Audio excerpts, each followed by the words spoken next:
Okay, let's try this again. But on the other hand, there are also those lovely people who will just refuse to accept that anyone or anything could possibly be fascist.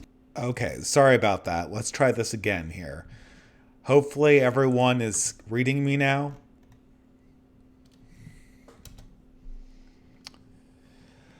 Well,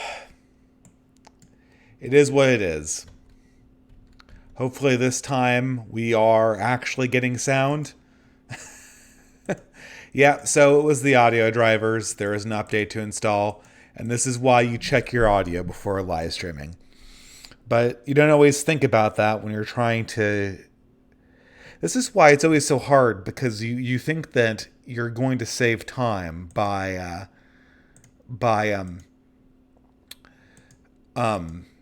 cutting corners, but it's never worth it.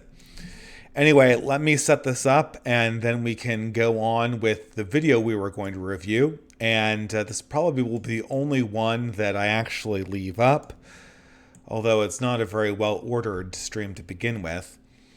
Anyway, so where was I even in all of this process?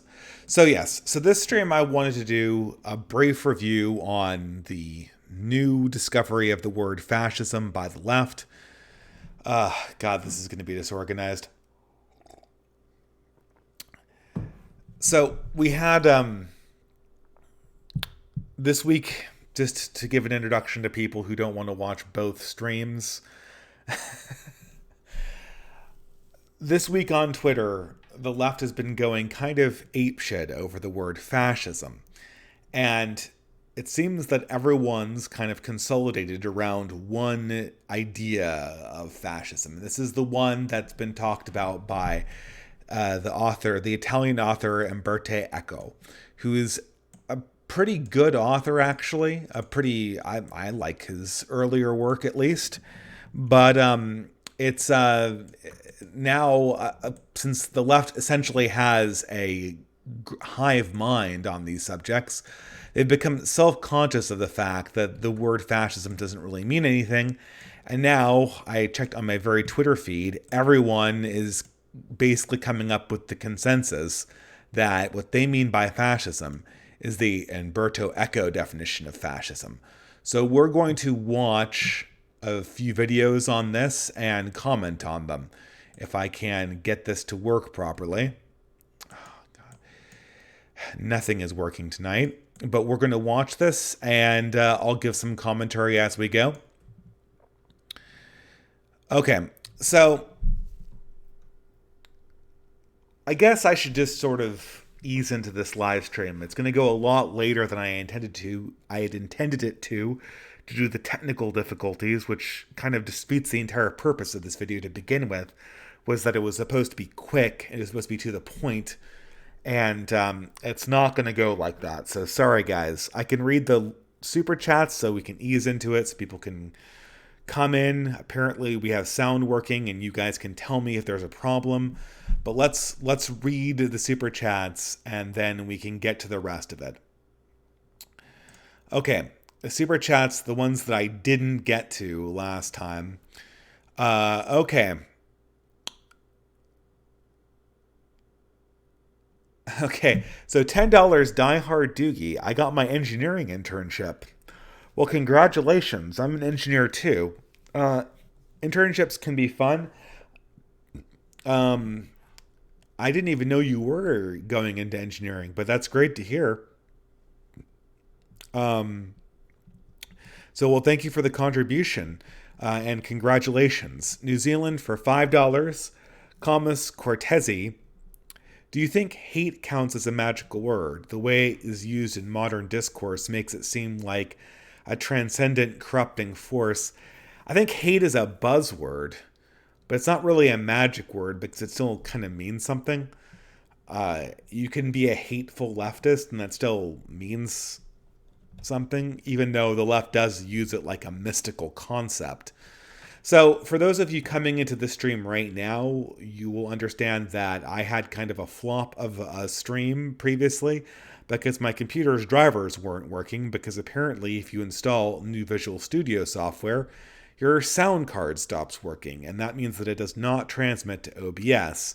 So, once more, and I'm kind of repeating myself for those who are rejoining the stream, what's going on is that I'm going to try to take on the concept of fascism, because everyone on left Twitter and on BreadTube is talking about it. And most of what I do for these DistAns streams is to confront talking points that come from the left, because I think it's a fun thing to do late at night. And now I'm way overtly tired to be doing this, but I'm determined. I want to finish this, even if I have to start an hour later than I really wanted to. I always finish when I'm starting, and I don't want to keep people waiting for an entire day while I sort out my boomer audio issues. Although, really, at this time, I think the fault was more on the side of my computer than it was anything I did, other than trying to install software. I probably shouldn't have done that. But anyway, maybe I'll cut the two together. That might be a way to do it. Although I'm not going to take the time to do that. That's just going to be a waste of everything. I'll delete the other stream. I apologize to people who super chatted me. Maybe I can read the super chats again from the previous stream, and the answer you heard is the answer you're going to get. That's the best I can do with the time I have, and that's all anyone can really offer in this life. Computer glitches notwithstanding. Let me check to see how people are doing for this stream. It doesn't, I don't want to get ahead of myself. Okay, so enough people are watching. Okay, let's keep on going here. Let's keep on going. So I'm going to play this video. God help me if the audio screws up again. But we'll use this video, and then we're going to go over the original Umberto Eco article. And at that point, I'll probably be really tired, but I still want to address Paul Talk's video, who's someone who's been criticizing me. He's been making really quick response videos. And I do want to take the opportunity to actually answer what he's saying. So let's actually get to the video now.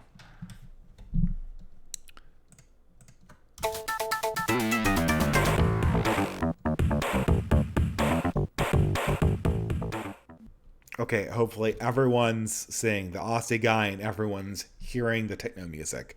So I'm going to kind of let this play because I've heard it like 3 times at this stage.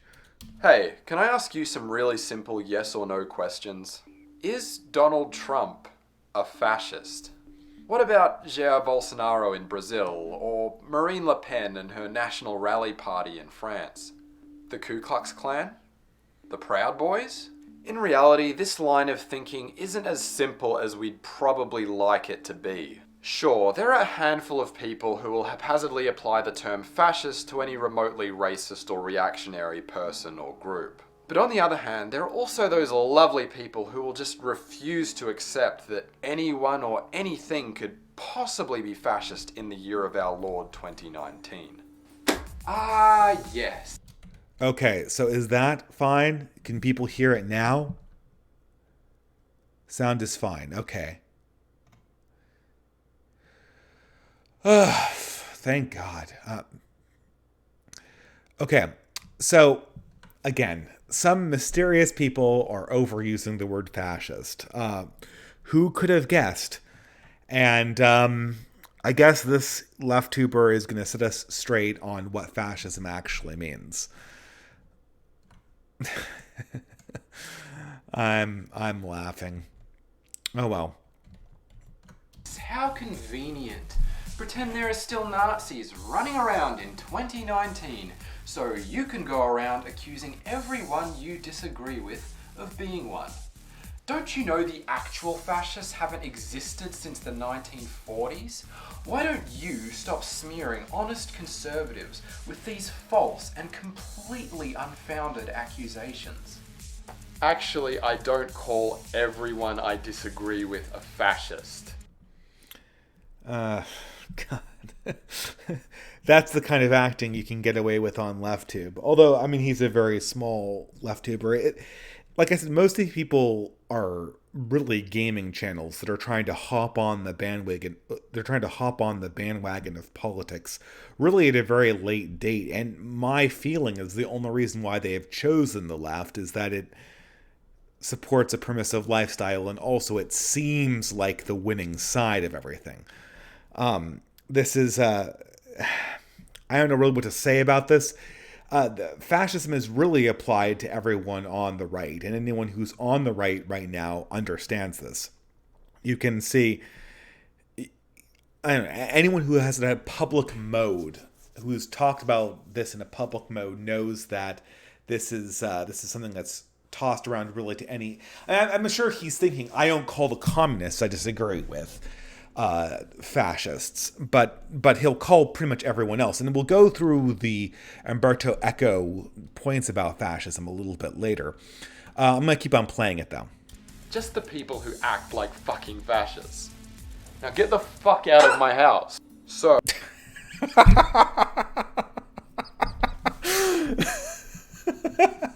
Yeah.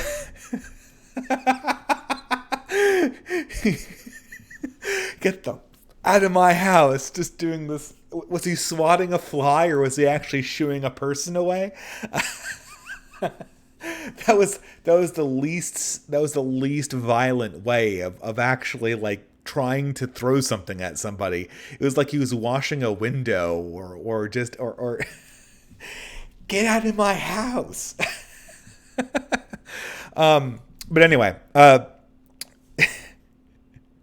no, he doesn't just the people who are, he just calls the fascists, and as ContraPoints says, Lord ContraPoints has told us, saying I'm not a fascist is exactly what a fascist would say.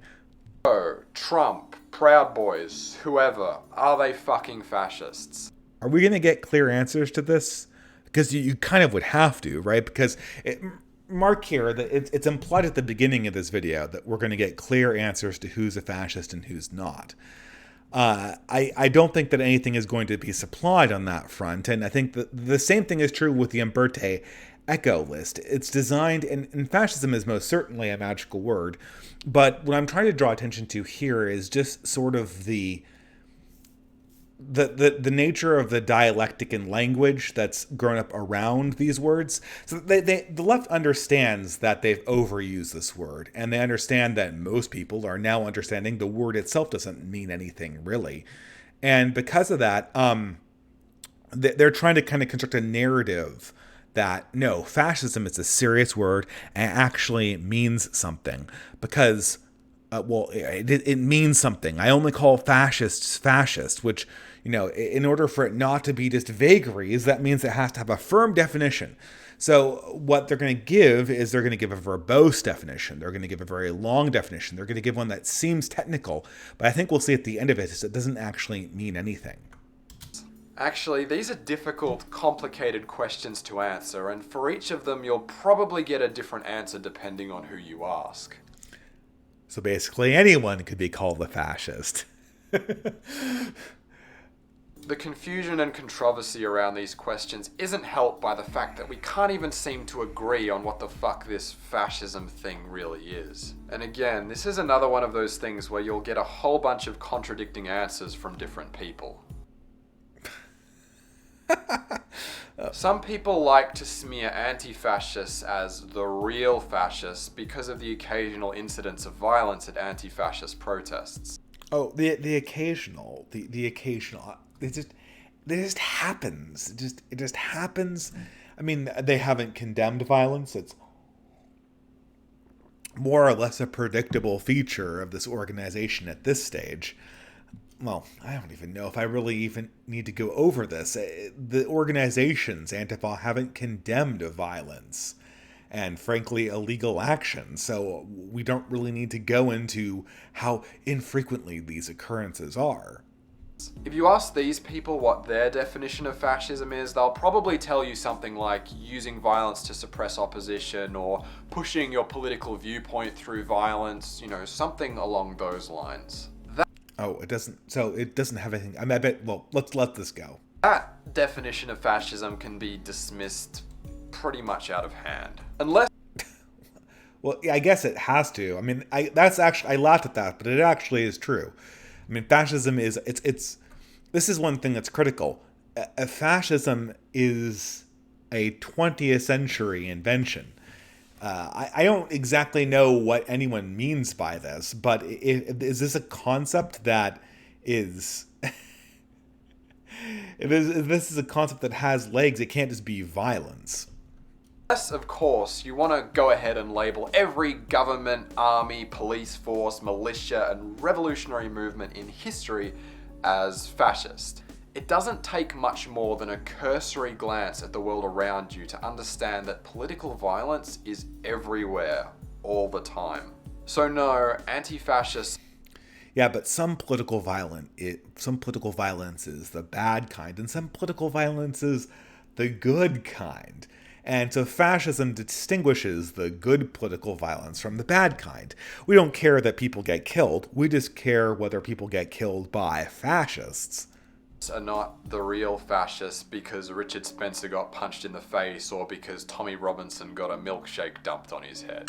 But that's one of the more ridiculous examples of a wrong definition of fascism. Some of the other definitions that get thrown around can seem more reasonable. For instance, there are some who would define fascism as any sufficiently authoritarian state, one that criminalizes dissent, cracks down on free speech, and so on. But when we look at countries around the world, we see a broad, multifaceted spectrum of authoritarianism. There are countless states, both historical and present, that restrict the rights of women, oppress indigenous populations, block access to the internet, ban trade unions, and so on. Yet places like China or Saudi Arabia are barely ever characterized as fascist regimes. So, wait. Okay, I mean, is he agreeing with that? I mean, is he going to label the yellow vests as fascist? They're certainly right wing. People poll the yellow vests. They tend to poll as right wing. I actually haven't watched all of this video, so I'm seeing this for the first time. Unfortunately, I've watched the first 1 minute of this video like 20 times to do the sound check. Unfortunately, for both my sleeping patterns and this stream. But I'm kind of seeing this for the first time. Well, again, I'll just let it play. So to cut through the mystery and the delusion and to work out a real functional definition of fascism, a gooder place to start as the regimes that we can all agree were definitely fascist.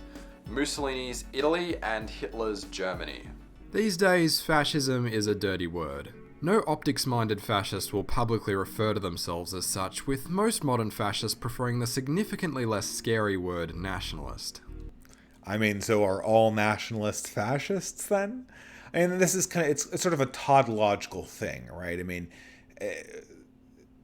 the early 20th century ultranationalist movements, which I think is a better word than fascist, included Italy and Germany. But in that sense, if we're defining it narrowly, they pretty much ended with Italy and Germany as well.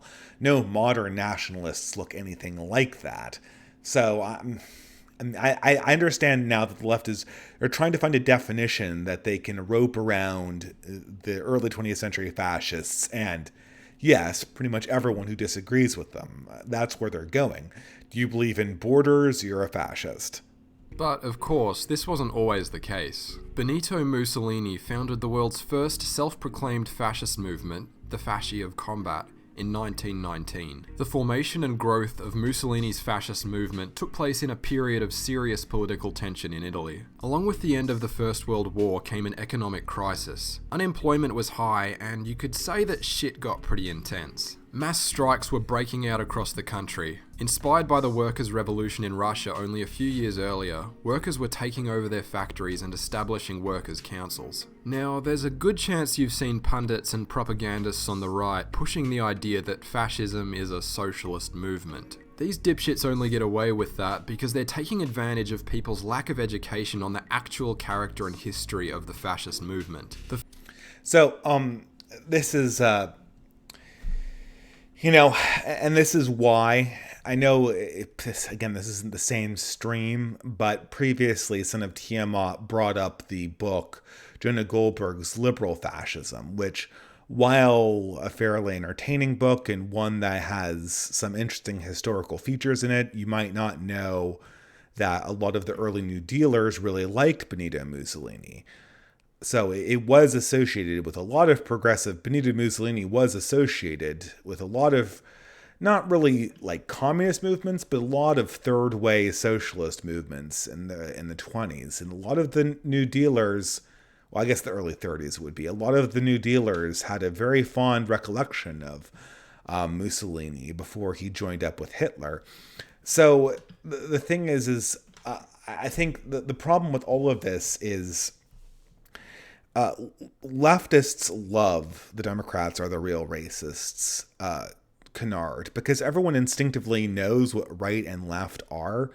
And because of that, it basically opens the field to make sort of shooting fish in the barrel videos where they go over Benito Mussolini's very, very extensive record of being allied with right-wingers. And then they use that to indict. Well, I mean, they can accurately point to right-wing features of Nazism and fascism, because Nazism and fascism were right-wing movements. So you're just, I know it's kind of fun, and if you're a professional pundit, it gives you something to say, and it makes you look smart, kind of inverting the game on people. But it's absolutely toxic for a larger environment, because at the end of the day, it's just a fact that while they had some leftist components to them, they were right-wing movements. So that really doesn't get us anywhere.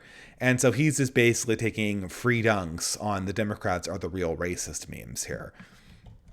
The fascists in Italy made it their business to crush the power of organised workers by any means necessary. Mussolini's black shirts regularly carried out violent attacks on striking workers and on socialist meetings. The first major fascist attack on the left was an assault on the Milan office of Avanti, the Italian Socialist Party's daily paper, in April of 1919. Around 300 fascists attacked the offices armed with pistols, grenades and other weapons. The premises were destroyed and 3 socialists were killed. So, I mean, it is important here, and if a normie con were in the room right now, he'd certainly point out that Nazism and fascism were components of a larger workers' movement. They saw themselves as implementing a third way, a sort of socialist alternative to communism. What they were cracking down on were they thought of as rival workers' movements, but you can find people criticizing global finance among fascist ranks. That was a very, very common feature of these movements. And so there's, I know it's a one-sided story, but the problem is that, you know, how useful is it to quibble over this? At the end of the day, what the left is going to walk away with is they're going to force all of the right to occupy a narrow band of classical liberalism and pure libertarianism that can be successfully differentiated away from fascism. At the end of the day, if you're doing the Democrats are the real racist Jonah Goldberg point, you're still fundamentally retreating from defending a right-wing position, which is the persistence of identities that are transcendent. And anyway, let's keep on going. This is a long video and I'm getting tired. In November 1920, the fascists attacked a newly elected socialist council in Bologna. 10 were murdered and a further 60 were wounded. In the first half of 1921, hundreds of places of workers' organisation were attacked, including branches of the Communist and Socialist parties and trade unions and worker co-ops. And all this is just in the genesis years of the fascist movement. I could go on, but I think I've hopefully made my point already. It's a boring one, so I almost want to fast forward this. History shows without a shadow of a doubt that the fascists fought the real socialist movement tooth and nail, and went to any lengths they could to prevent workers from taking power. It's also worth pointing out that fascism was backed and financed by wealthy landowners and industrialists, who saw the fascists as an effective counter to the socialists and trade unionists who threatened their fortunes. I mean, so if your people are wondering, like, what is the correct way to battle this? The correct way to battle this is to reposition and indict leftism. Not to don't play the we're the good right wingers. Don't even engage in sort of a collective defense of of fascism. I mean, it's kind of it's a ridiculous failed ideology, as everyone else knows. But if he's going, well, fascism fought against real socialism. Oh, really? So does that mean Stalinism and communism were real socialism? I mean, that's the implicit thing, right? Or would you say that, because Stalinism, for instance, and communism they suppressed other forms of trade unionism. Well, does that mean that Stalinism was the real socialism and trade unionism wasn't? Or does that mean that trade unionism was the real socialism, and if you're a communist, that means communists can't possibly be leftists? Because I know it becomes a ridiculous not all communists are like that, not all socialists are like that, and that's the kind of mode that you want to adopt when you're confronting these smears, because they're not particularly honest. I think we'll see this when we get to the Umberto Eco article, and at that point I might stop it and actually go through the real article if people think that's more effective. But more on that later. One of the most renowned texts in the struggle to understand fascism is Italian philosopher Umberto Eco's essay Fascism, or Eternal Fascism. Eco, who grew up in fascist Italy, wrote his Fascism as an attempt to identify the characteristics of fascism to aid in identifying present and future fascist movements. His assessment... Yeah, I always like this because half of the leftists I confronted on Twitter, they keep on saying, like, Umberto Eco, who actually lived through fascism. He actually experienced it. He saw it for what it was. And I'm thinking, he was 10 when Mussolini, I think he was like 10 or 13 when Mussolini was executed. I guess he lived through fascism in the same way that I lived through the first Bush administration. I mean, as someone who's barely conscious of what's going on, he lived through fascism the same way that my father lived through the Third Reich. Does that make you an expert on it? I don't know. No, it doesn't. Acknowledged that fascism was unlikely to return in the exact same form in different historic circumstances, and that a political movement or current doesn't have to label itself fascist to be essentially fascist in character. As he put it, even though political regimes can be overturned and ideologies criticized and delegitimized, behind a regime and its ideology there is always a way of thinking and feeling, a series of cultural habits, a nebula of obscure instincts and unfathomable drives. Eco identifies 14 characteristics of fascism in his essay. It's a bit tricky to try and put together short summaries for each of the 14 characteristics, as Eco takes a few paragraphs to flesh each one out in detail. So I agree that this is boring. So what I'm going to do is I'm going to stop the video here and we're going to go over the actual 14 points. It's strange that it's 14. I guess it comes up a lot. Okay, so let's get this going here. People see that? Oop, that's not very well shapen. Okay, well, this is not a good night for the technical side of the distributist here. Well, I don't know what to do. I guess I could reserve a computer for this stuff so it's constantly set up. But that's the problem. I came home from work and it was the same thing as it usually is. So I guess it just decided to stop working, which is, I mean, it's not unusual. It's, it's a classic update. Okay. So that looks like it's more or less good enough. There we go. Okay, so this is the article Fascism, or at least it's the extracted 14 points that Umberto Eco had, and we're going to see exactly how well we qualify for this. How well do I, the distributist, qualify under this definition of fascism that everyone seems to kind of gravitate around? Okay, and I said this before in the first live stream, which I think I will do. I'll unlist it, and I'll include the unlisted link inside the link for this video on the channel so people can go back and see the super chats and all the stuff that we discussed before my OBS decided to stop working. But what people on the left want to call fascist are the ideas that I talk about on this channel.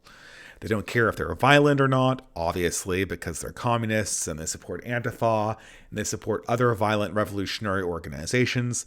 They don't care if I'm nice or not. They don't care if I'm open-minded, certainly, because none of the leftists are open-minded.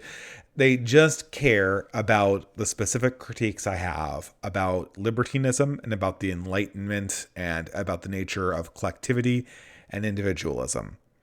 So they need this thing to apply to me. And to the extent it doesn't, that's a huge problem for them. And I think the reason why they're gravitating towards this definition of fascism is because it's getting them away from the authoritarian nature of Adorno's definition of fascism, and it's getting them into kind of a very wordy literary theory type of fascism. And because of that, they can kind of easily segue this into, it fits their mold of the contemporary right-winger a lot better. So let's go over this. The first feature of fascism is the cult of tradition. Traditionalism is, of course, much older than fascism. Well, okay. Not only was it typical of the counter-revolutionary Catholic thought after the French Revolution, but it was born in the late Hellenistic era as a reaction to classical Greek rationalism. I mean, this is kind of... I don't know, this is sort of a cute response. Tradition is an ordinary facet of everything that's not progressive, that's not going in an antinomian direction.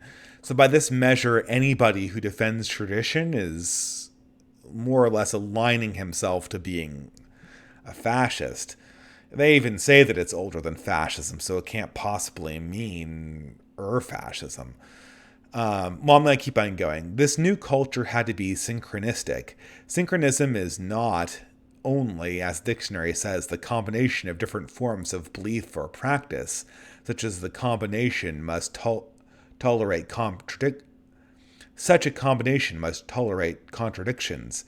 Each of the original messages contains a sliver of wisdom, and although they seem to say different incompatible things, they all are nevertheless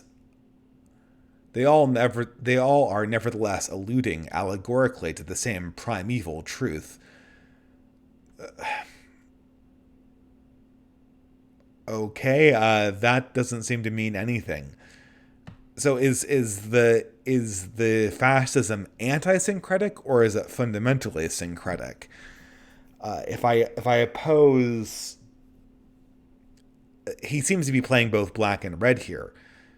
If I went back to these early anti-revolutionary Catholics, they would have been anti-syncretic.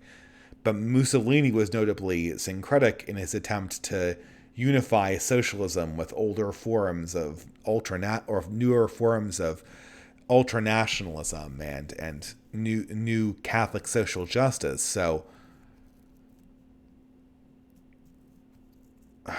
what? As a consequence, there can be no advancement of learning. Truth already has been spelled out once and for all, and we can only keep interpreting its obscure message. Okay, well, then why are there new intellectuals in the right tradition? That seems to make no sense whatsoever. This always seems kind of strange to me, because you have it tends to be people on the left who want to resurrect these old people like Kropotkin and Marx. It's the newer right-wingers who are bringing up thinkers like Nick Land. I really have no idea where this is coming from, and I know this again. If this is about new ideas versus old ones, then Antifa doesn't make sense. If you browse shelves in American bookstores, that in American bookstores are labeled New Age, you can find there even St. Augustine, who, as far as I know, is not a fascist. But combining St. Augustine and Stonehenge, that is a symptom of fascism. So is New Age fascism? What? Wait, this is extracted from Umberto Eco. I mean, this isn't the entire paragraph.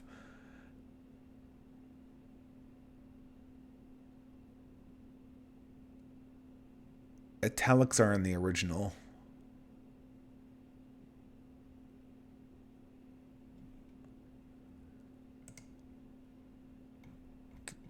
I can't get to the absolute original. I think this is an extracted version.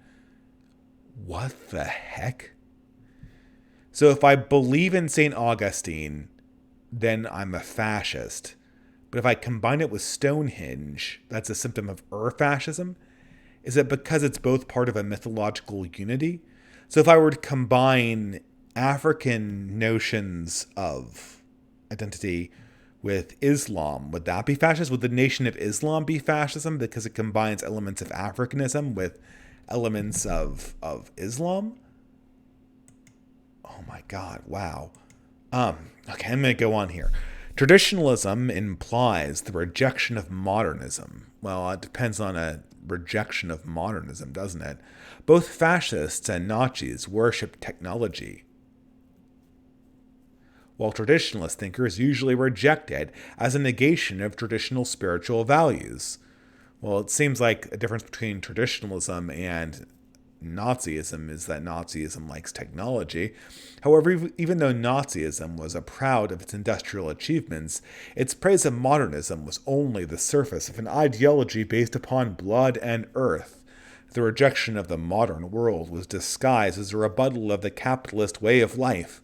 The Enlightenment, the Age of Reason, is seen as the beginning of modern depravity. In this sense, fascism can be defined as irrationalism. So if we try to separate technology from the modes of human life that exist in libertine communities, then it's it's so silly. I don't say it's necessarily... So he imagines a necessary rationalist connection between the technology and the way of life that exists in what socialists would call late capitalism. High libertinism, high consumption society. Okay, and it's not clear. I guess you have to have all of these things. I guess let me ask the question: Do I qualify for this? I don't understand. So he says fascism is the cult of tradition. I guess he means we don't care what tradition we employ. Well, that's not true. I absolutely care. You're not going to find me worshiping paganism, even though it's European. So fail on number one. So I guess if I have to have all of these 14 qualities, I already fail because I care deeply about the content of the theology that I pursue. The second one's a little bit closer. Yeah, I'm not a primitivist, and I do have huge criticisms of how people consume and pursue their lifestyles inside quote-unquote modernism. But methinks that many communists do as well. So other than saying that if you're not a complete libertine, I guess is number two, in order to not reject modernism, you have to be a complete libertine. That at least seems more or less what he's saying. Irrationalism also depends on the cult. Well, let's go on. Number three, irrationalism also depends on the cult of action for action's sake. Action being beautiful in itself, it must be taken before or without reflection. Thinking is a form of emasculation. Therefore, culture is suspect insofar as it is identified with critical attitudes. Distrust of the intellectual world, has always been a symptom of fascism, from Hermann Goering's fondness for the phrase from a Hans Jost play, "When I hear the word culture, I reach for my gun,"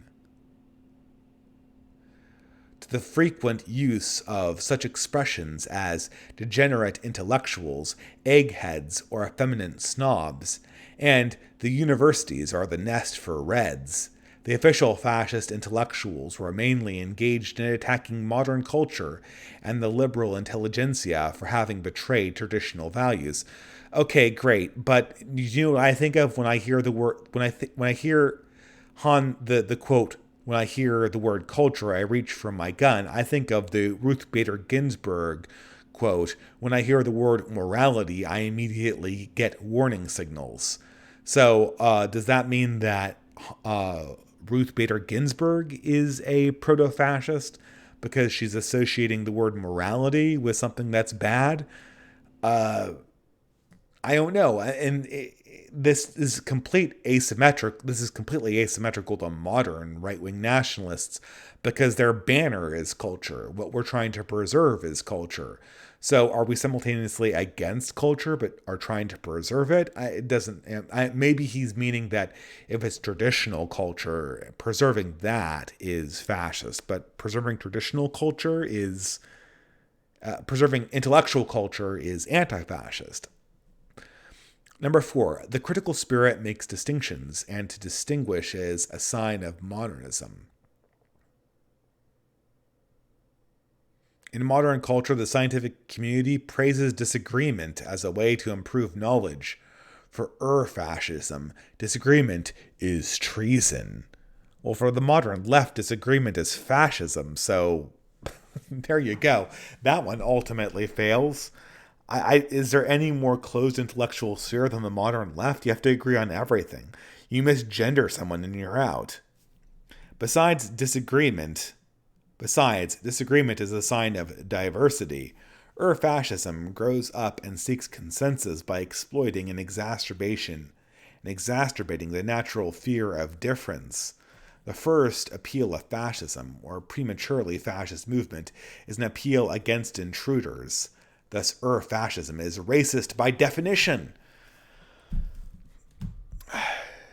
So, I mean, again, that's implicitly a definition of racism.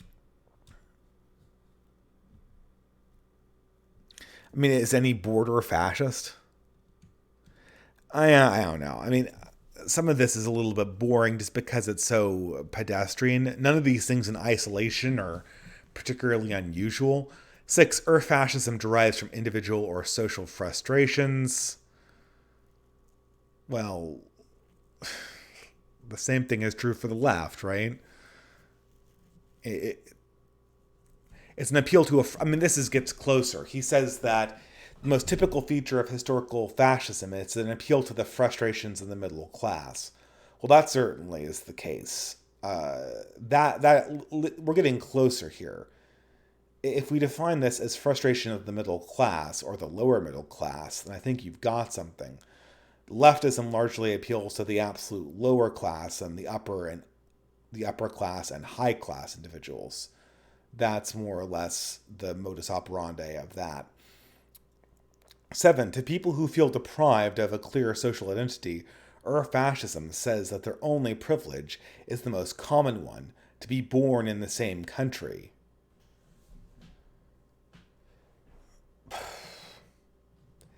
This is the origin of nationalism.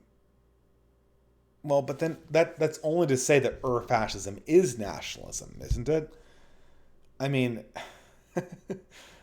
well, is fascism the...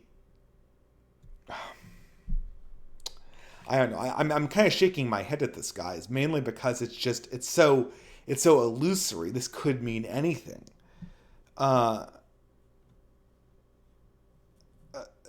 This could equally apply to communists.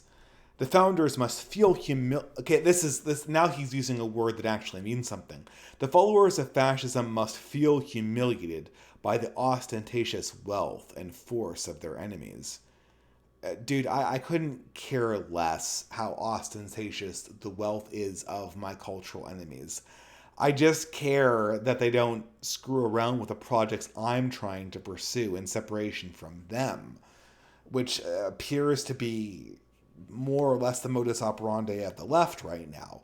They're literally threatened by any project that tries to exist separately from their own. I'm not threatened by any of that. The followers... For fascism, there is no struggle for life, but rather life is lived for struggle. Now here we're getting somewhere. Pacifism is trafficking with the enemy. It is bad because life is permanent warfare. This, however, brings about an Armageddon complex. Since enemies have to be defeated, there must be a final battle, after which the movement will have to control all of the world. But such final solution implies a further idea of peace, a golden age which contradicts the principle of permanent war. no fascist leader has ever succeeded in solving this predicament. But so this is just a demarcator between charlatans and charlatans on the left and people who are real responsible descriptors of spiritual reality. I am a pacifist in my political persuasion. I do not believe that warfare is needed or necessary. I'm not a universal pacifist, but in our present age, I am. Or I'm a pacifist. I'm practicing what Moldbug would call pacifism, meaning that I don't believe direct political action is possible or necessary in our current age.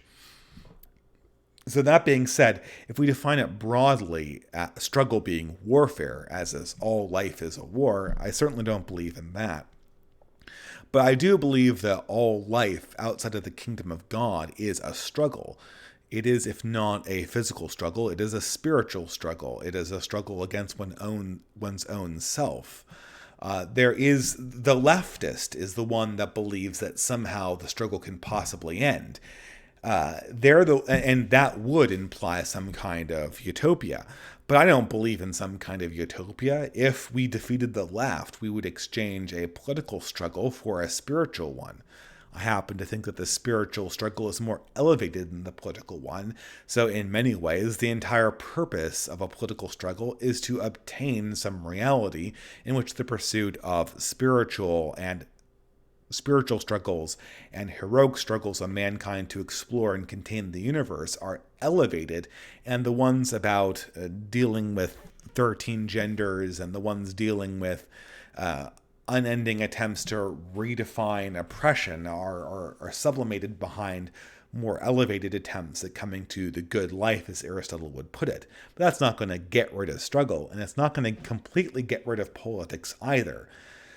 I don't want to say this is dishonest, but he's attempting to essentially say that he's recasting a left-wing problem for a right-wing one. So number 10, elitism is a typical aspect of any reactionary ideology insofar as it is fundamentally aristocratic, and aristocratic and militaristic elitism cruelly implies contempt for the weak. That doesn't translate well. I don't know. This does not translate well. It doesn't translate well into the elites largely being liberal globalists. It doesn't seem like the language that modern nationalists use. I guess you could say that, there is some truth in the fact that right-wingers like to use communities of competence rather than communities of need, insofar as they have to have communities that are distinguished by transient features of the person. I think most right-wingers in an ideal sense would like to have communities that are determined by loyalty and belief. And if not loyalty and belief and virtue, they would like to have communities distinguished by things that can't possibly be changed, like those of region and those of culture. I guess culture can be changed to a certain degree, but that's neither here nor there. In some sense, immutable categories or categories based on profession are not organizations based on need, but that's not contempt for the weak. I don't know. There's an obsession with some of this stuff by the left. I think this is more or less projection. In such a perspective, everyone is educated to become a hero. Well, that's not really a quality of fascism. That's just a quality of the previous. Why wouldn't you want to educate people to become heroes? So we shouldn't educate people to become heroic in their own lives? 12. Since both permanent war and heroism are difficult games to play, the fascist transfers his will to power to sexual matters. Well, I don't know about you. I think the people who are sort of struggling against the highest order of spirituality, at least in my worldview, are people struggling with celibacy and who are living out lives of spirituality in places like monasteries. So I have no idea where that's going. I think this goes back to sort of the early 20th century obsession with sex, but this is just not something that the modern left wants to open. There is one side that can't shut up about sex, and it is not the right wing. We established that in 2015. 13. Fascism is based upon selective populism, a qualitative populism, one might say. In a democracy, I'll read the clarifications here because this does not seem to mean anything to me. In a democracy, the citizens have individual rights, but the citizens in their entirety have a political impact only from a quantitative point of view. One follows the decisions of the majority. For fascism, however, individuals as individuals have no rights, and the people is conceived as a quality, a monopolistic entity expressing the common will. Capitalized. Well, communism says that too. It never mind. Since no large quantity of human beings have a common will, the leader pretends to be the interpreter. Gee, where have I heard that before? This is just any mass movement. That's a quality more of left movements. Thus, the people are only a theatrical fiction. There's only our future, a TV or internet populism, in which the emotional response of a selected group of citizens can be presented and accepted as the voice of the people. I don't know, man. That's just meaningless. That's just any mass movement because there is no will of the people. This is more a critique of democracy than anything else. Oh, and great irony of ironies. Number 14, fascism speaks newspeak. Newspeak was invented by Orwell in 1984 as the official language of INGSOC, English Socialism. This implies that Orwell's inspiration wasn't fascism, but communism. All the Nazi or fascist school books made use of impoverished vocabulary and elementary syntax in order to limit the instruments of complex and critical reasoning. But we must be ready to identify other kinds of newspeak, even if they are apparently innocent form of the popular talk show. I don't even want to get into this. It's so obvious that the left is the one that loves using linguistic manipulation that I just don't. I mean, I don't know. This is really kind of. It almost feels kind of silly. I'm going to play out the video for a little bit longer to see where this goes. I'm going to skip ahead a little bit.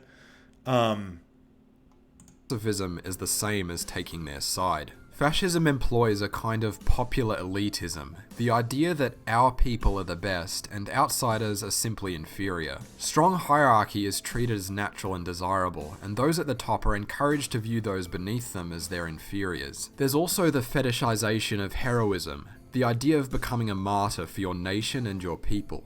Machismo is also dominant in the fascist psyche. In men, dominance over others is extremely desirable, while passivity and traits considered feminine are ridiculed. This usually extends to hatred of LGBTI people who are considered deviant. Fascism utilizes something Eco calls qualitative populism to create an illusion of popular control of society. Individual citizens are not asked to speak for themselves. Instead, the leaders of fascism speak for them, claiming to embody the will of the people. Newspeak, a term borrowed from Orwell, is essentially the distortion of language by removing words and vocabulary that aids in the expression of ideas that are problematic to fascist ideology. I mean, again,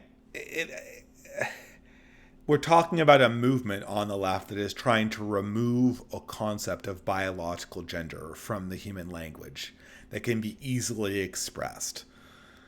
They're replacing it with a word that means nothing called gender, which, as many people have demonstrated, absolutely means nothing. But I'll keep on going here. Eco critiques the idea that the best way to understand fascism is to read the political writings of the propagandists of the fascist movement, such as Gentile's Doctrine of Fascism or Hitler's Mein Kampf. He points out that fascism completely lacks its own philosophy or principles, and that fascist movements will change their political focuses, their apparent principles, and even their symbols to take advantage of popular sentiment. One of the examples of this that he cites...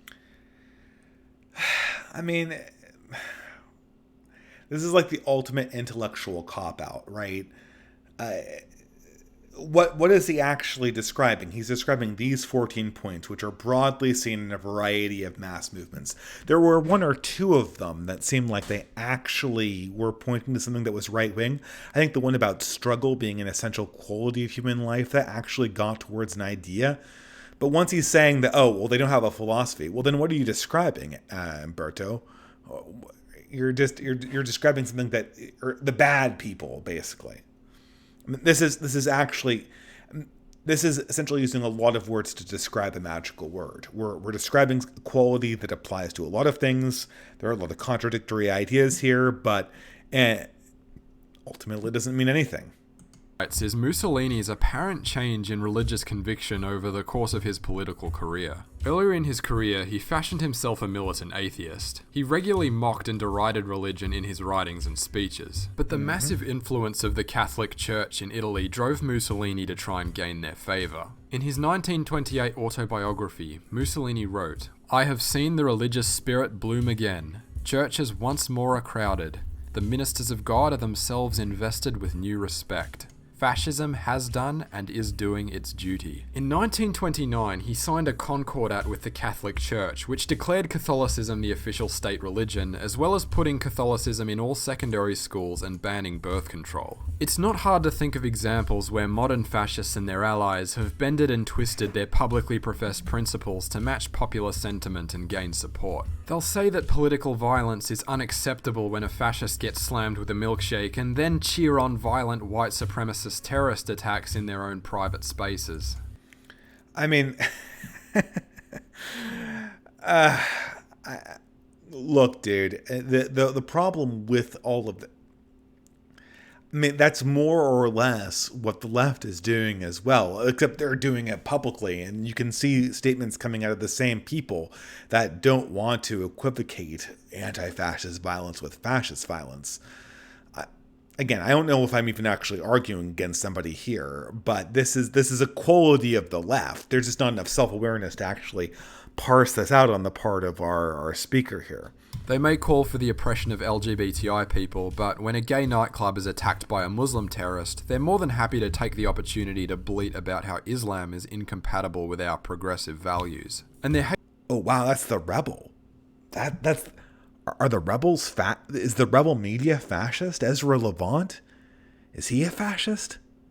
hatred of Jewish people won't stop them from supporting the Israeli government to appeal to a broader right-wing base. In an attempt paging Nick Fuentes to aesthetically connect themselves to the working class, fascists are also fond of co-opting the symbols of popular movements. The Nazis adopted the name National Socialists because, in Germany at the time, socialist was how any party that professed to represent the working class identified. Here in Australia, fascists have taken to adorning their political parties and their bodies with the Eureka flag, which has traditionally been a symbol of the Australian trade union movement. And recently, the fascist Australian Liberty Alliance had its name officially changed to Yellow Vests Australia in an attempt to mimic the decidedly more egalitarian Yellow Vest movement in France. The Yellow Vest movement in France is a right-wing movement. I don't know what the heck this guy is talking about when you talk about the decidedly more egalitarian movement in France. I'm not, as most French protests are, the ideological affiliation of the Yellow Vests are incredibly vague, but the polls demonstrate that this is a majority coming from populous provincial areas, and it's been condemned by leftists as such.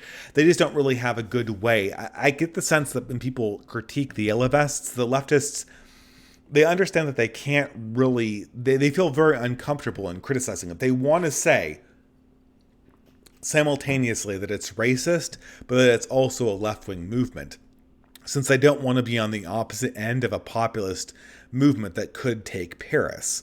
because they sense the kind of cultural upheaval that would cause them. And they also sense the sort of ideological dissonance that it would come with allying against a movement of French workers. They know what that would mean to be on the opposite end of a successful movement in that regard. Historically, the optics would be terrible, but they don't really have the language to embrace it fully. So I imagine you'll get a lot of these kind of half-hearted, condemn, but maybe not. As long as they can condemn that, the right wing doesn't. The sort of the line they take is the right wing doesn't understand the yellow vests. Well, that's because fundamentally it's not an understandable movement, largely. But that's the only thing they really can say about it. They can neither condemn nor really fully embrace it. So, if shock horror fascists are actually lying scumbags and shock horror we can't just take them at their word, then how do we go about getting to the core of what fascism actually is? In my opinion, you have to take a look at the historical conditions that brought about the rise of fascism in Italy and Germany in the 1920s. Which brings us to our second expert on fascism, Jewish Russian revolutionary Leon Trotsky. While Eco's analysis of fascism focuses more on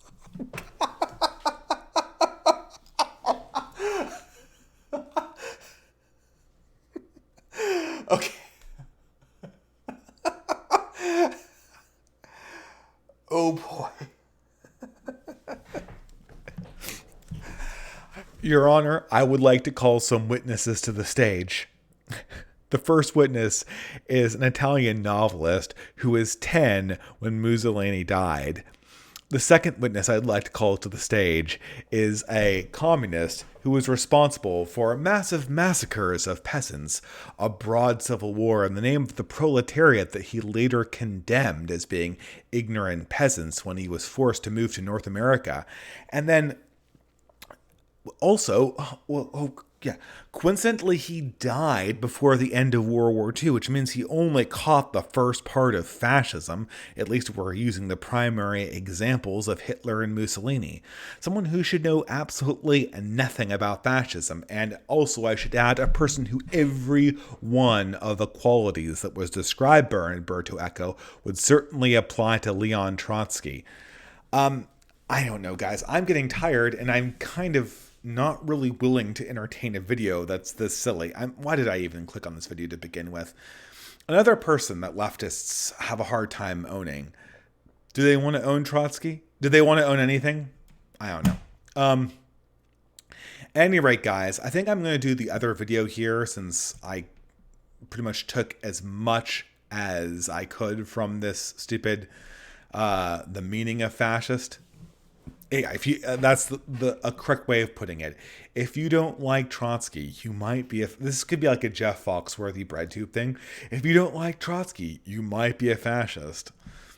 I don't know. Can I let go for a little bit longer? From the ideology and psychology behind fascism, Trotsky's looks more at the economic and historical background that allowed it to come to power. While the two look at fascism from different angles, their assessments aren't contradictory.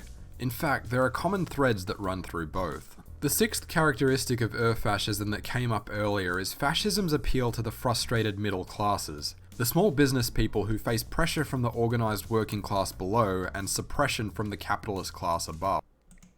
Their lack... Trotsky knew how to deal with those people by shooting them. Yeah. Gee. Let's see. I wonder.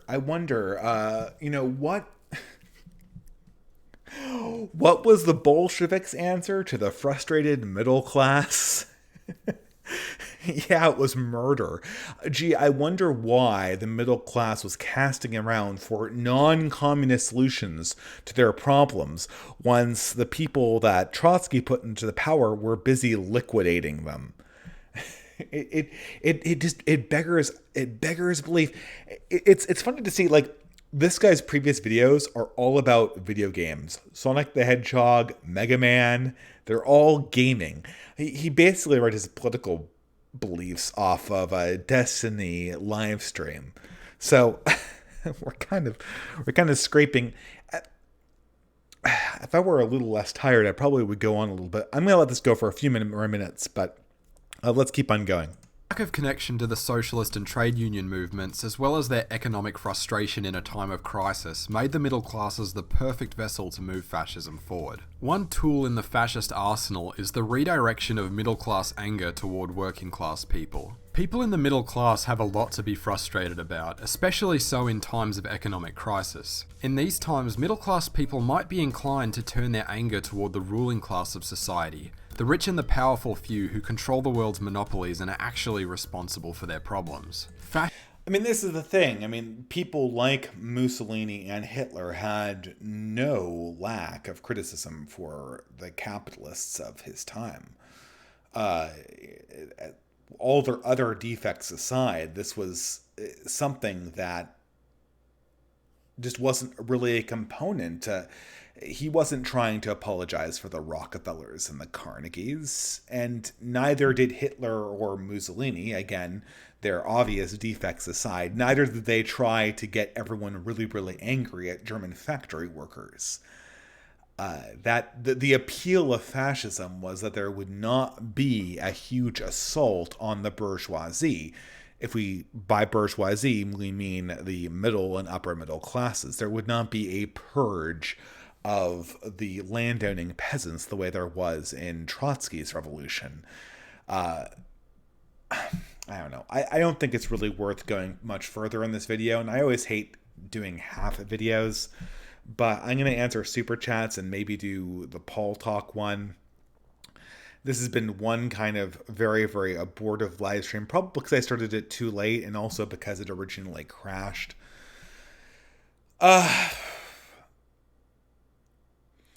Yeah, I don't know. This stuff sort of dissolves away.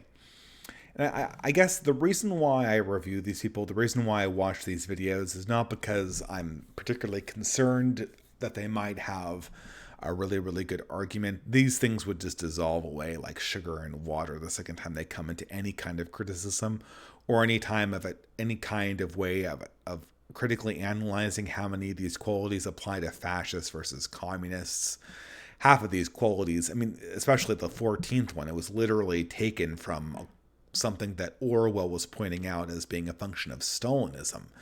If we redefine Stalinism as fascism, then we are basically just redefining it as an early 20th century form of populism. That's not the interesting element about any of this. That's not anything I'm interested in.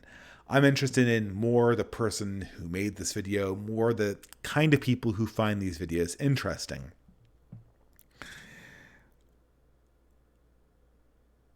Basically, it's people who are tired of thinking. They don't want to deal with struggle. They're tired, and they want an easy ideology that's going to promise them an end to struggle and an end to history. There was one and only one quality in Umberto Eco's 14-point list that made any sense to me, and that was the one about fascists or right-wingers believing that struggle was an internal element of the human soul. And that I thoroughly believe. Obviously, I believe that, not to bring up another author that was mentioned by Umberto Eco, I believe as St. Augustine said, our souls are restless until they rest in thee, the capitalized, meaning that human beings' only peace is found in spiritual submission, which means that unless you're going to join a monastery and seek peace in contemplation,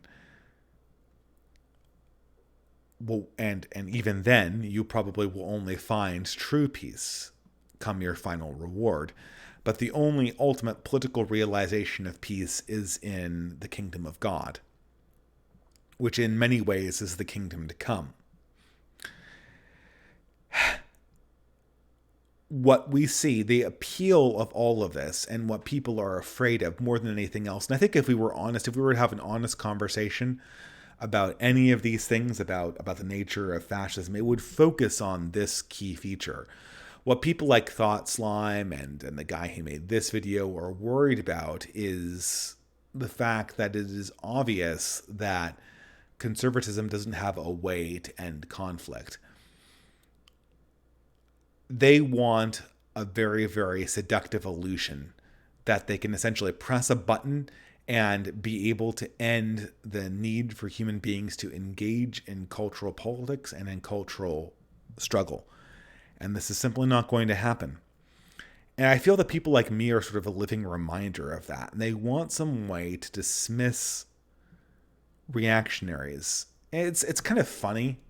It's kind of funny, and I really wish that, and probably this will come about to a certain degree, is that it's the reactionary mode of thought that is what's disturbing and needs to be excluded from the conversation. And that's what will make them comfortable. Someone like me has very few superficial reasons to be excluded from a conversation. I tend to be more or less gregarious and open with people. My last video possibly notwithstanding. I don't really care about race. I believe that reaction and indeed all proper ideology is materially post-racial. And that civilization is, I believe that the current racial categories are in the process of transforming. Now, I've already mentioned other reasons why I tend to dislike the anti-whites more than I like the people who are obsessed with whiteness. And that's because I hate traitors. And even if you're, the concept of white European identity might be dead, but I still hate the people who are dancing on the graves of the person of the person long buried. Then I hate the people who are convinced that that individual is still alive, because besmirching the fallen is just not a very it's a pretty depraved practice to begin with.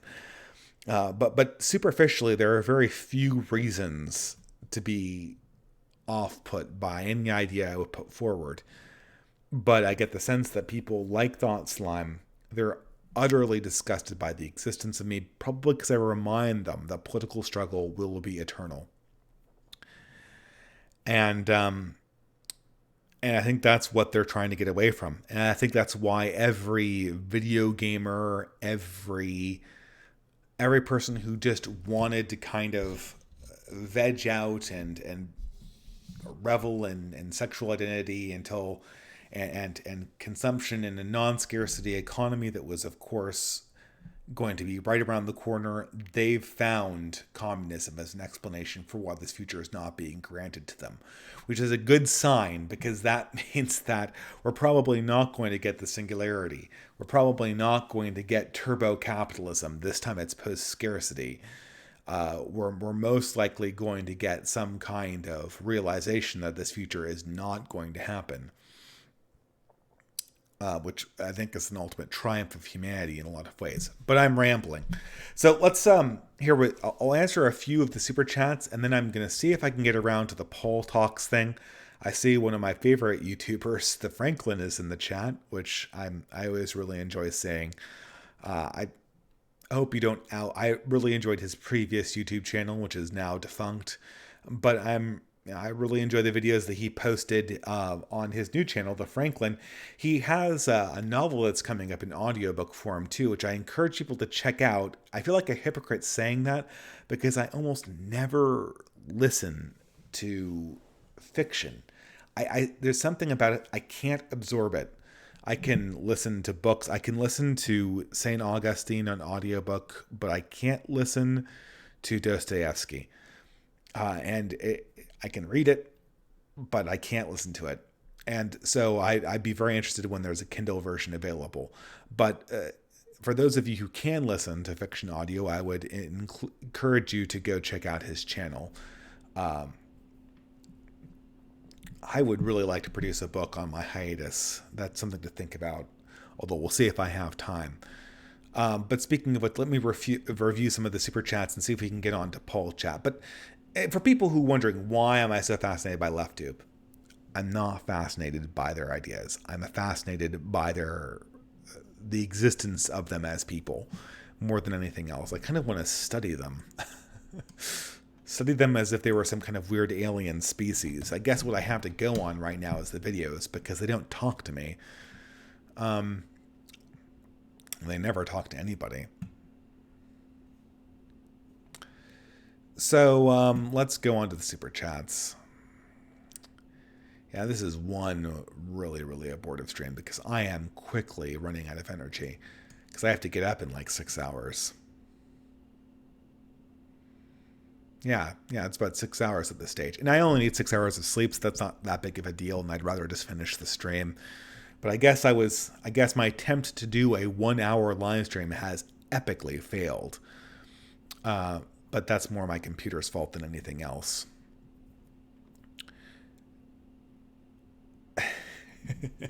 So for $5, Australian, Pastor Whiskey says, this guy is the archetypical Victorian greenie. I believe you mean by Victorian, you mean the province in Australia, and not either the city in British Columbia that I'm frequently in, or the era of British history. He's basically the Australian equivalent of the California socialist. They're a disgrace to our nation. Is Victoria the province that it's Melbourne, even though I think the Australians don't pronounce the R ever. Melbourne is how they say it, which okay, someone's gonna smack me for trying to do a Australian or New Zealand accent. He looked like a Silicon Valley soy boy type. I'm surrounded by this character. It's kind of funny, but it's interesting because I really wonder what a communist movement's going to look like in California. I mean, we're going to get it, no doubt about that. It's their time. It's the time to be a communist in California. But what is this? The more capable people, I'm always thinking of people like the engineers that I work with that are very, very capable. I mean, they don't care about politics. They don't care about progressives. They don't care about gay marriage. They don't care about any of the weird stuff people get on top of in San Francisco. All of the stuff that I care about because I'm a weird reactionary Catholic. But they care about communists. They care about people coming to privatize their small companies. They care about people coming for their patents. They care about people coming for their cars and their large houses because that's where they put all of their investment in, which means that if they suddenly need to turn on a dime and figure out some way to oppose the ascendant Californian Communist Party, they might be looking for ideas. And that makes me really interested. But anyway, thanks for the contribution, Pastor Whiskey. Dreadnought for $5. Dude, you've been really doing yeoman's work contributing to this thing. So thanks, man. We'll have to meet up for a beer sometime since you're a local in my area. We've got about like 5 or 6 people, but we're all in the Northern California zone. I noticed that Northern California is a deceptively large place. And the problem with Northern California is that it's getting bigger as it's getting more crowded, because it's becoming increasingly hard to get anywhere. It used to take 45 minutes to get from my house to Berkeley, and it should be 45 minutes as far as the car drives on an empty freeway. Now it's taking, on a good day, an hour and a half, sometimes 2 hours. It's getting insane. So as more people cram into here, and they're all cramming into the same area, it's getting harder and harder to actually get to anywhere. It might very well take people who have these ideas living just a little bit further away than my small little cow town an hour to get to a meetup, regardless of whether we hold it. So I don't know. I'm actually I'm just, as an anthropologist, as a studier of human nature, I am fascinated with the place that I live because it is insane. It's sort of strange because all of the competence derives straight from what capital immediately is renting. It's renting a set of competent engineers, and the competent engineers are sane. It's renting a set of competent bourgeoisie people from China and India, and the first and second generation of Chinese and Indian immigrants are sane.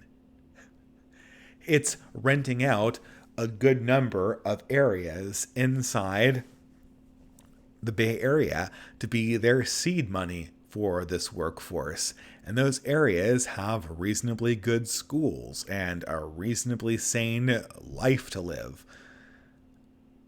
It's renting out, or it's creating a base of non-insane college students who go through Cal and go through UC Davis and go through UC Irvine and don't want to just destroy everything. Every one of the non-pathological elements is directly related to the capitalist class in this state. What happens if we suddenly decrease our wealth? Nothing good. Nothing good. I mean, maybe we'll never decrease our wealth. Maybe AI overlords are going to constantly keep us afloat on a sea of capital. I have my doubts. Maybe we'll just go straight from where we are right now to our cyberpunk future. We're going to go from, Night City in Cyberpunk 2077 is Northern California, sprawled to hell. Maybe we're going straight there. I think that has our own problems. And hey, it's going to be interesting. It's going to be really interesting. I just hope that the reality we go to is that, this is my least favorite endpoint that at least I could see, other than just being devoured by a malevolent AI, which is a possibility that is a little bit higher in probability than I would like it to be.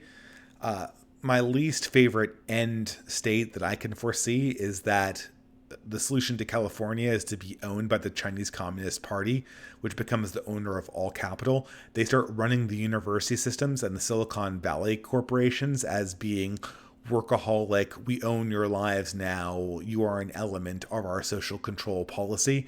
And in exchange, they pay some blanket fee for the underclass and the progressive constituents in order to keep them voting for the Chinese Communist Party as being the de facto rulers of the of the Californian techno superstate. I really would dislike that the most, because it has me choosing between a soulless corporate life of workaholic, no imagination, or being part of a drug-fueled degenerate class that keeps them afloat in pseudo-democracy. Both of the, at that point, I'm just moving.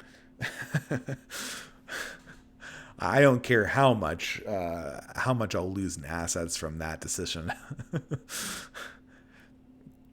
Anyway, let's keep on going to other super chats, and maybe I'll get to Paul talk. Who needs to have 6 hours of sleep anyway? Yeah, this is one clusterfuck of a stream. I already apologize for it. Okay, $5 from Dreadnought. This is just a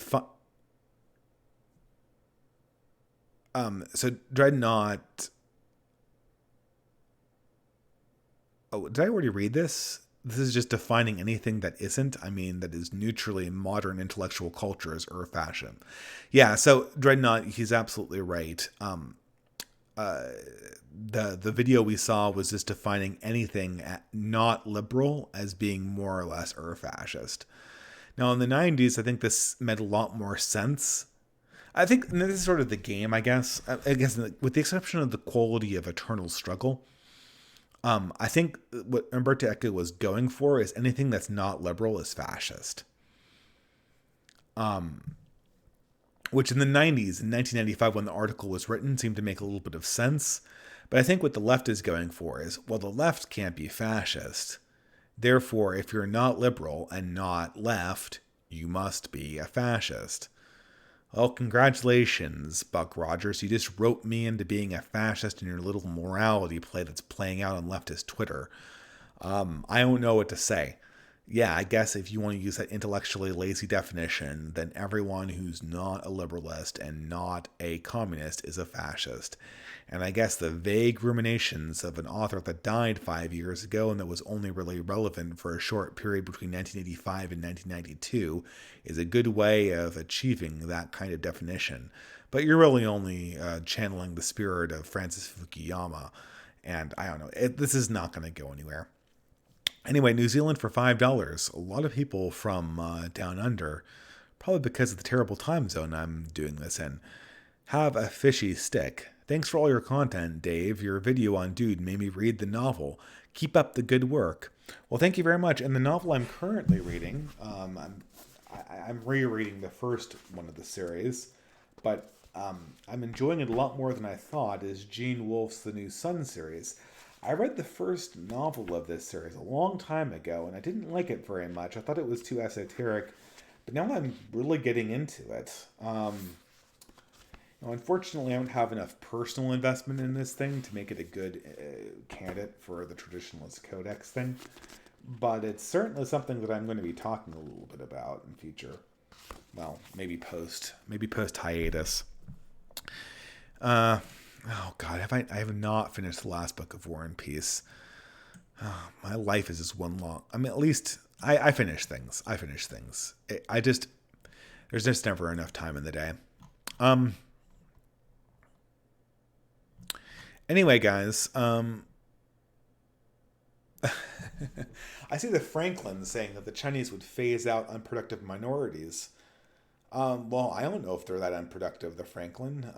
Even if they're not contributing to the bottom line, they vote for status quo. Minorities are very loyal voters. Very, very loyal. They're much more loyal than white people.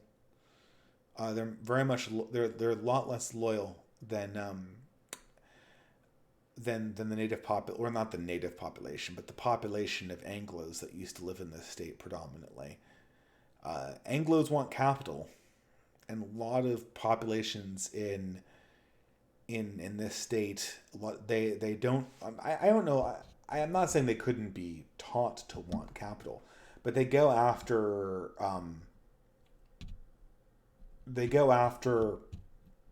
symbols, and they go after payouts more, it seems. Like, what's the number one problem in California? The number one problem in California is housing price. The housing price needs to come down, and the Democratic Party doesn't really want it to come down because that would destroy a lot of their business models. Now, I say this with absolutely no skin in the game. If the housing price in California drops at this particular moment, I stand to lose a lot of money. Now, I would stand to gain a lot of money if it had dropped 6 months ago. But as someone who's speaking as a distributist, as someone who wants the best for the state, California would stand to gain a lot if it fucked me over economically. But that's one thing that's never going to be really addressed in any meaningful way. They're going to keep on packing the state full of companies, and they're not going to build houses for the people who work here.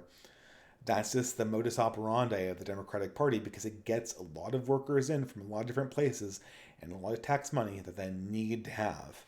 And the tax money keeps them in power.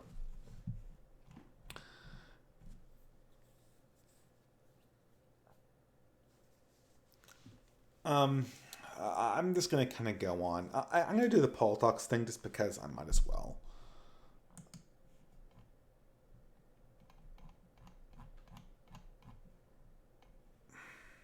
It's only 8 minutes. Reflecting on the two latest shootings. So this is a video that was done by a YouTuber on a video that I released yesterday.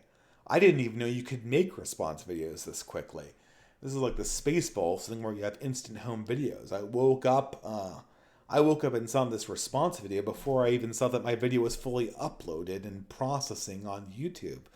I guess this has to do with the magic of time zones, because this guy lives in, Paul Talks lives in Paris. But he has a take, and I respect the guy. He's a nice guy, but his takes always seem kind of strangely, and far from me to call anyone boomer after that mishap with OBS, but they do kind of seem boomer to me.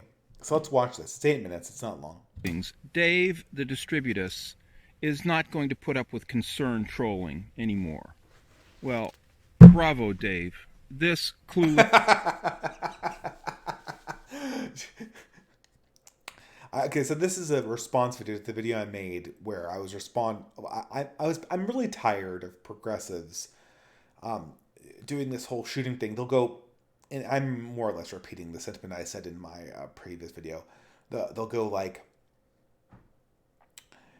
oh, these right-wingers encouraging fascism and racism are terrible. Don't you agree, Dave? Aren't you the good right-winger? Aren't you the person who just, you're the good one. You can see how crazy these people are. These right-wingers who are promoting these terrible ideas like how nations should have borders and how we should not have just a policy that lets anyone come into first world countries or Western countries. I don't know. It's this game they're playing, and I am really not having any more of it. I think a lot of this has to do with the fact that for about 30 years, the right just couldn't think collectively. But I'm sorry, I'm going to start thinking collectively, insofar as I exist as Dave the Distributist, and Distributist isn't actually my real last name as an individual. As a public figure, I'm more or less a collective.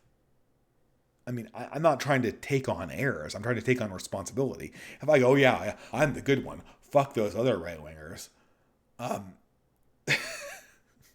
It's like the easiest thing I could possibly do, and it's just irresponsible for the people who support the channel. I don't know. Let's hear it out. This boomer has been there forever. It was easy for this clueless boomer to be there because I've never been somewhere else. And I'm going to try to explain that. Dave presents himself in a way that I don't contest, and it's very generous and in a certain way legitimate, as a representative of a collective. The collective of Catholic, white, conservative, reactionary, so on. And he's now going to represent that collective in a proper way without throwing members of that community under the bus for the entertainment of leftist trolls. Okay, so I'm not electing myself as a representative. All I'm saying is that when I'm in public, I am a representative of that group. I think this is an element that people don't really realize anymore. And this is something that it was understood that, and I know I probably need to do. It was understood previously in the society that if you were part of a collective, and how you comported yourself in public reflected upon that collective. This is before we came up with the idea of stereotyping. Now, this was less an idea of how it should be. This is more just an observation on how things were, which we've seemed to kind of become completely disconnected from. What I'm saying is how I comport myself on social media reflects on the community. I know you guys can't control that, but one thing I'm not going to do is publicly be a traitor for that very reason. Okay, that's fine. But it's not as if white, Catholic, conservative reactionaries are under attack by a collective of Eskimos and Mayans, Ethiopians, Cambodians, and these distinct groups who are suddenly ganging up on these people. The people who Well, I think he's going to qualify this by saying it's not Eskimos that are attacking white Catholics. And by white, I mean, I don't like the word white because I don't care about skin color or whatever. Indigenous European. If Armenians and Greeks, we're talking about people from historic Christendom. That's who we're talking about when we say white. I hate the word white. But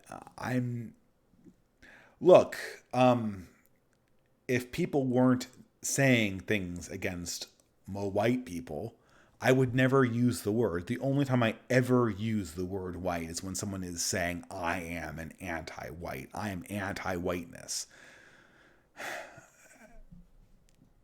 I don't care about race otherwise, but if someone attacks a group, I am not going to go along with that. That's disgusting.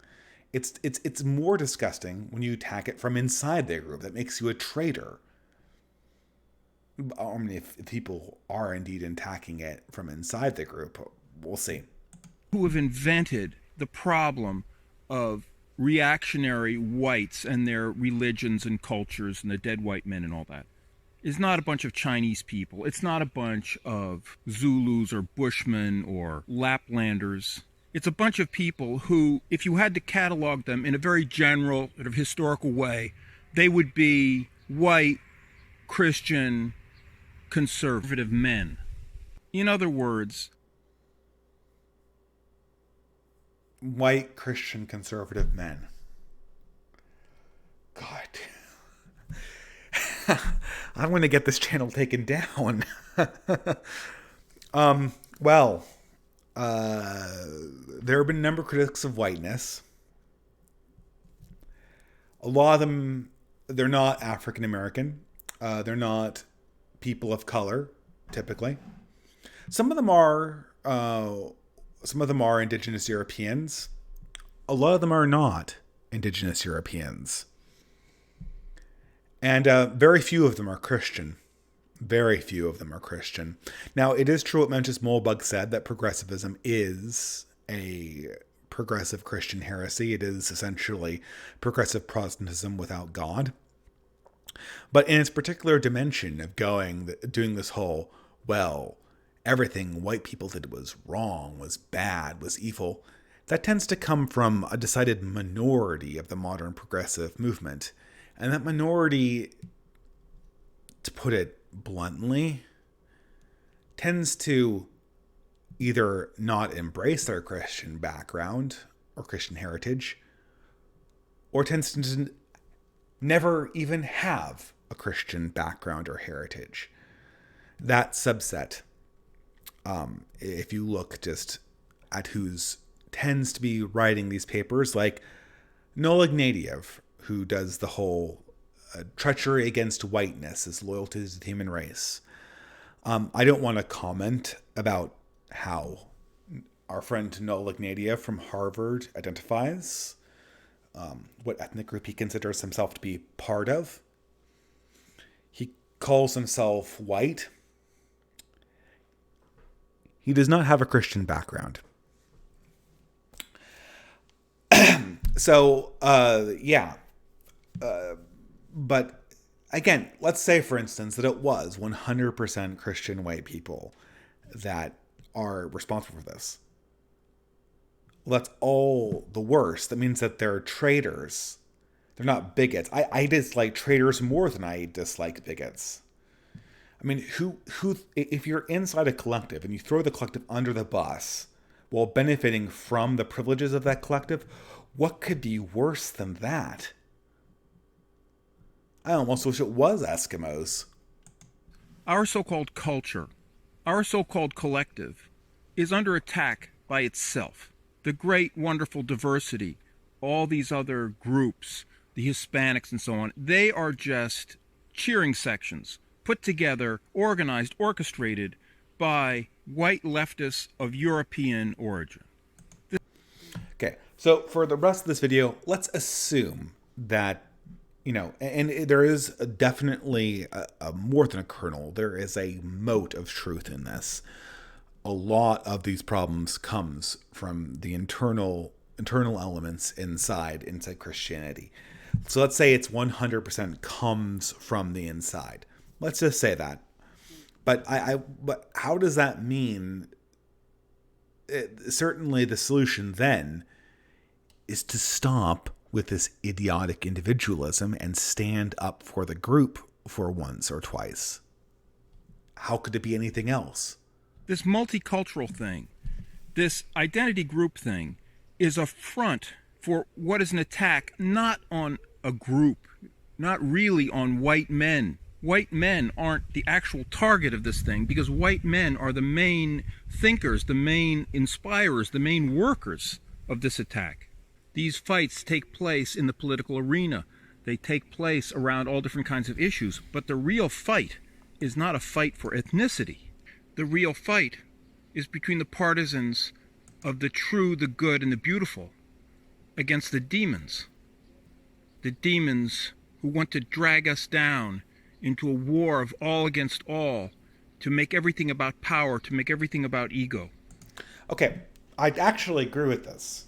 order versus chaos is the fight, and any group identity politics is boring and meaningless and not really what we're struggling against. This is absolutely true.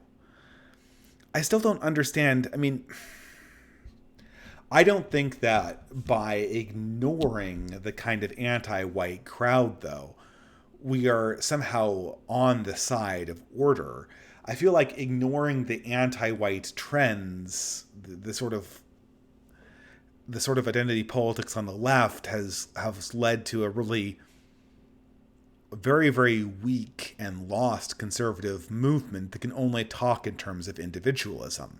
It's kind of encouraged the left to move into a space because the right has walked away from it because they've rejected the language that could cause them to interact with it.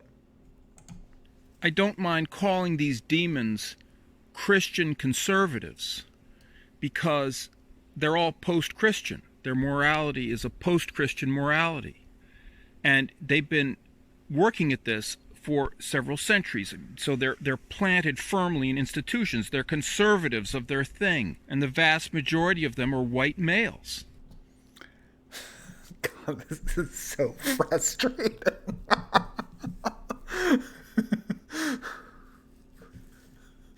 Okay. So, I guess insofar as post-Christian is Christian, they are Christian. Insofar as, Conquest's first law is concerned, we're all conservative about the things we love. What is that? Conquest second law? I forget. We're all conservative about the things you love. They are conservative. I don't think we've gotten any further here. We're just redefining the problem. We're substituting different words. Insofar as they're conservative, I'm not conservative, and insofar as they're Christian, I'm not Christian. We're diametrically opposed things, and because we can stretch one word around those two concepts, I'm not so sure that we've really solved anything. Failure to understand this problem properly is to keep playing the Heideggerian game. If you play the enemy's game, you lose. Philosophically, unless the game that the enemy is playing is called reality, because the enemy is playing a game and he's winning, and you're not playing a game and you're losing, then the first question you have to ask yourself is, how much is the game the enemy is playing look like reality? Okay, so the Franklin corrects me. It's Conquest's first law. That's the everyone is conservative about the things that they understand, which I would prefer to say everyone is conservative about the things that they love. Yes.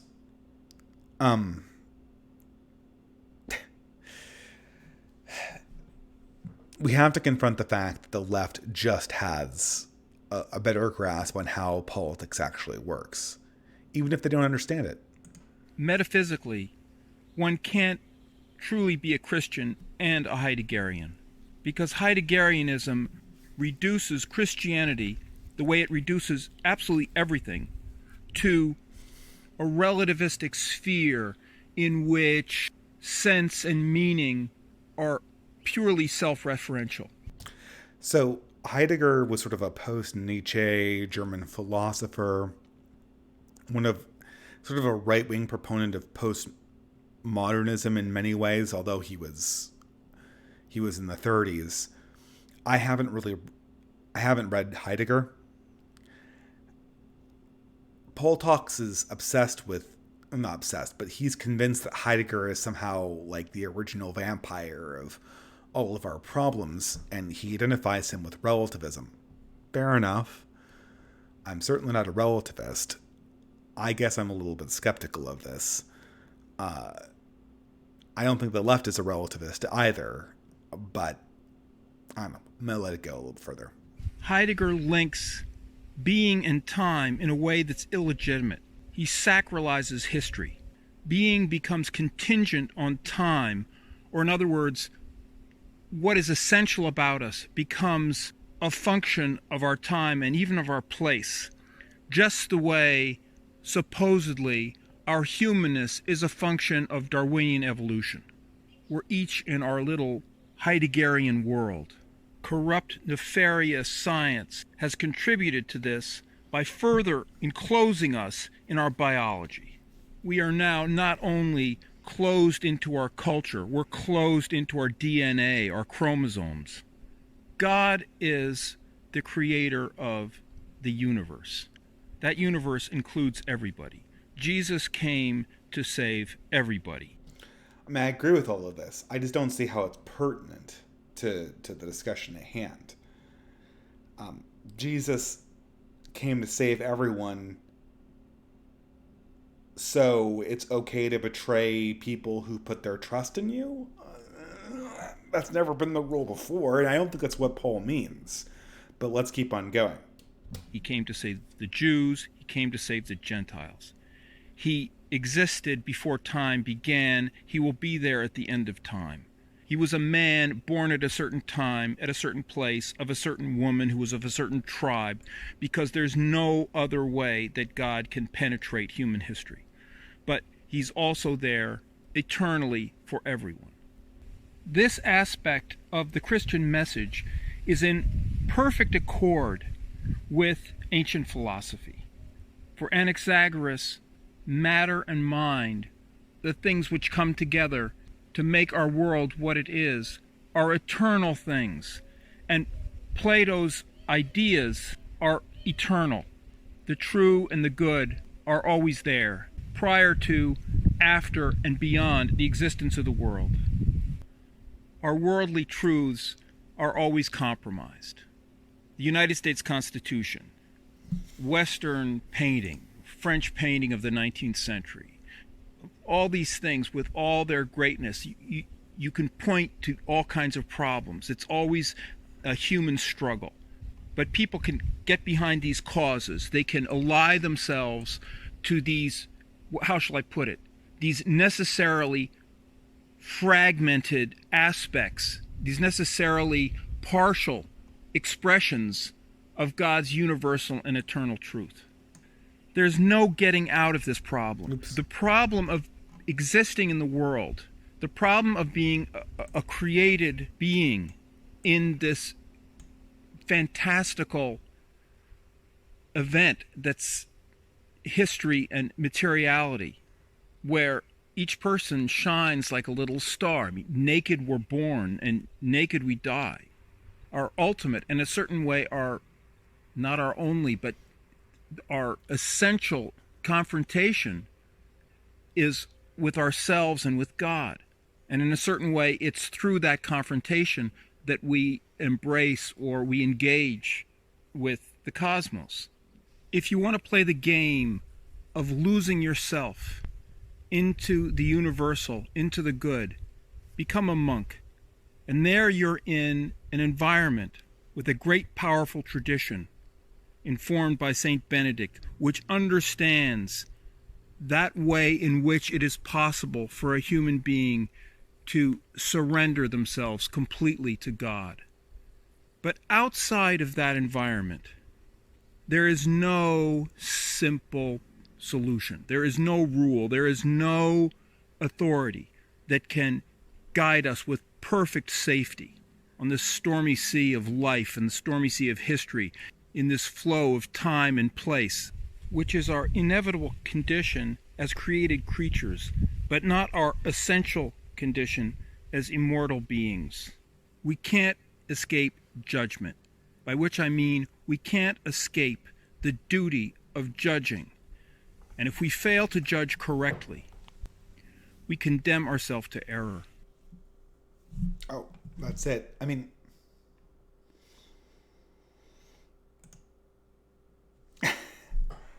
I guess I just don't see how that's a response. I mean, I understand he started with, I agree with the spiritual sentiment. I just don't think the spiritual sentiment absolves you from playing politics. I understand a lot of Christians believe that, you know, since the spiritual struggle is the greatest struggle, Christians shouldn't play politics. It's never been the It's never been the case before. Conducting responsible, how should I put it? Responsibly involving yourself in politics has been a key moral feature of Christian manhood. Running away from them has never been a component of that. And at this point, I'm getting very tired. So I'm going to close on the stream after I answer one last super chat, which appears to be the last one on the stream. So $2, error, and it's a picture of Link. So maybe it's a reference to that famous bug from Zelda 2. You say post-racial. Are you not an ethno-separatist? I'm a separatist.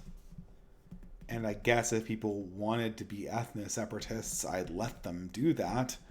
But it's not what I myself concern myself with, nor want to procure.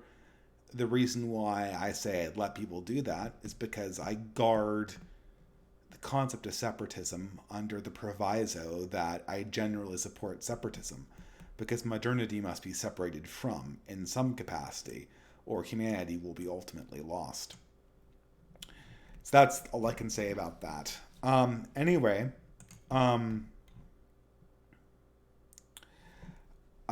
yeah, I have to get to bed, guys. It's late. I'll catch you all later. I wish I could leave you with something that was more edifying, but at this stage, I'm just trying to stop falling asleep.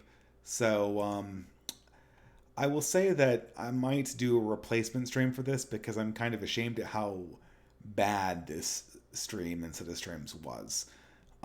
But in the meantime, I'm just going to say thank you for tuning in. I hope you had fun watching this. It certainly was not my best stream ever due to technical reasons, but I'll catch you guys later. Bye.